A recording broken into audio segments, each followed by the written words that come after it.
But we'll have additional round. It really is Senator Sanders' turn if we could. Senator Whitehouse, I will pick up where you left off. So you didn't lose time. We're raising the same issues here. It seems to me, Mr. Chairman and Mr. Secretary, that sometimes here in D.C. we get a little bit isolated from reality. You made a statement a moment ago, this is a paraphrase, that, quote, this is a marvelous thing, this American economy, roughly speaking. Now, I have to say, I think that if millions of people all over America were listening to your statement, people who had fallen into poverty, people who today are working longer hours for lower wages than used to be the case, maybe one of the 6 million Americans who lost their health insurance, maybe one of the millions of workers who were promised a pension, but that pension was reneged, taken away from them, maybe a mother who is desperately seeking affordable child care in her community as she goes out to work 40 or 50 hours a week to earn enough money to take care of her family. You know what she would say? Sir, what world are you living in? And that maybe we're hanging around with folks in the country clubs and CEOs of large corporations for whom this economy is a very, very marvelous thing, to use your word, but it is not a marvelous thing for the middle class. And we've got to get our act together. The fact is, and I think all of the evidence suggests this, that the middle class is shrinking. When you and I were growing up, the expectation was that one breadwinner in a family, usually the men back in those days, could work 40 hours a week and earn enough money to provide for the family. One person, 40 hours a week. How many people, Mr. Chairman, do we know in America today, middle-class families, where one person is working 40 hours a week? Quite the contrary. The vast majority of middle-class families, husband and wife, are working, and it is not uncommon for them to be working more than 40 hours a week. In fact, in this marvelous economy that you're talking about, you may or may not know that in the United States, our people work the longest hours than in any other industrialized country. I believe a few years ago we surpassed the Japanese, who also work very long hours. How is this a marvelous economy? Now, my question to you, and I'm a little bit blunter than my good friend from Rhode Island. You see, I look at what is going on having to do a lot with one word, and that is greed. Frankly, I do not believe that the Bush administration is trying to help all of the people. Don't believe that at all. I think you guys work day and night to help the people on top, and I think you turn your backs on middle-income people, working people, and low-income people. Sir, the United States is the only nation in the industrialized world that does not have a national health care program. The only one, many major country. In your judgment, should health care be a right of all people, as in fact is the case in every other major country on earth? You know, I feel very strongly we need to work toward a system where everyone has got access to affordable health care. But to me, that isn't, it isn't a nationalized program. Well, not nationalized, but every other country has said that as a right of citizenship, people should have health care. We are the only one in the industrialized world that does not. And I'm hearing you say that you don't think that that should be the case. Let me ask you another question. We have heard a lot of discussion about Social Security. In my view, Medicare is a very serious problem. I don't think Social Security is.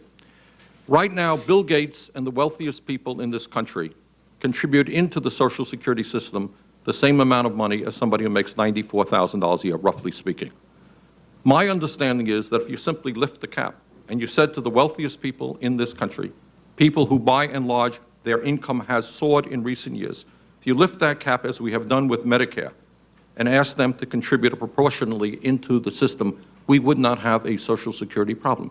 Now, given the fact that the wealthiest people in this country have seen huge increases in their income in recent years, why should not they be asked to contribute more into the Social Security system so that we can solve that problem and make sure that Social Security is vibrant and strong for the next 75 years? Senator, you could also do that by taking a progressive approach to benefits. You know, so... Well, you could. Of course you could. You could, but this, I think, would be the simpler way, and if you want to keep Social Security as a universal system protecting all people, I frankly think that Bill Gates, not that he needs it, is entitled to Social Security too. And once you start doing away with the universality, you can eventually make it into a welfare program, which is not a good idea. Well, I didn't suggest doing away with universality. I suggested progressivity. Should we lift the cap and solve the Social Security problem by asking the wealthy to contribute more into the system? That wouldn't be my suggestion. Why? Don't you think it's fair that at a time when the wealthiest people have never had it so good and the gap between the rich and the poor is going wider, that simply lifting that cap can solve the problem? I think there are, I think you and I are not going to solve the discussion. There's a situation right here at a public hearing. Maybe you'll be one of those who comes to the table, and that will be your idea. Okay. Let me go back to an issue that I feel very strongly about, that as the middle class declines and as you see husbands and wives out working, we see in the budget that the President submitted a program which would reduce the number of children receiving child care assistance by 300,000, at the same time as the budget provides $739 billion in tax breaks to households with incomes exceeding $1 million. In addition, your budget asked veterans of this country to pay more for their health care. Can you explain to me the morality of cutting back on child care, asking veterans to pay more for their health care at the same time as we sustain huge tax breaks for billionaires? What's the morality of that?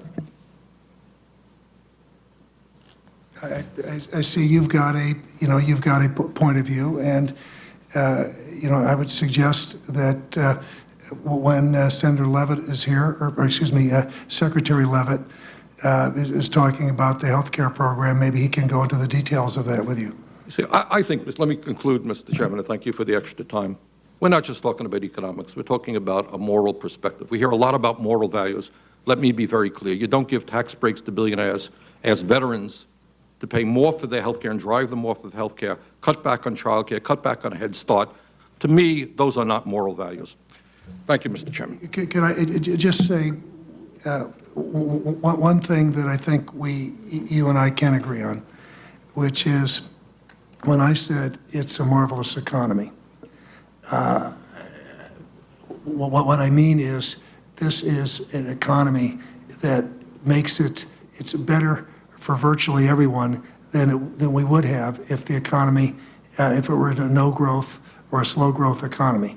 I didn't mean to suggest this is an economy that's a very strong economy in terms of jobs that are being created, inflation, et cetera. I didn't mean to suggest that there aren't some people in this economy that we would all like to see do better. And so I'm very aware of what's going on with income distribution, and I'm very focused on the average worker and people at the bottom. And, so I look forward to talking to you. Well, I hope that we can continue this discussion. Thank you very much. Senator Menendez. Thank you, Mr. Chairman. Thank you, Mr. Secretary, for your testimony. I have one